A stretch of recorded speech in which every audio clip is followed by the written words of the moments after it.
Let's take a closer look at the brain of a drug addict. G-protein coupled receptor signaling is the transmission of signals in the midbrain. Opioids block this neurotransmitter release in the presynaptic space. The activation of opioid receptors at the limbic, midbrain, and cortical structures directly inhibit neurons, which in turn inhibits spinal cord pain transmission. Agonists are drugs that activate certain receptors in the brain. Opioid full agonists activate the receptors, resulting in full effects of the drug. Examples of full agonists are oxycodone, heroin, opium, and morphine. Opioid drugs take an extra step and activate receptors in the Golgi apparatus. Because full agonists are at maximum effect, they have much more potent effects which can lead to addiction versus endogenesis opioids that occur naturally and don't lead to addiction.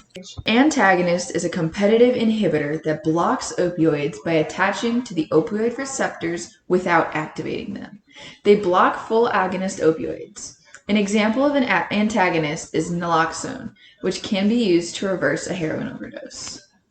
Opioids are the most effective drugs for the treatment of severe pain, but they also cause severe addiction and overdose deaths, which have led to a worldwide opioid crisis. Opioids are highly addictive, so once they are hooked, they have a very hard time quitting the drug.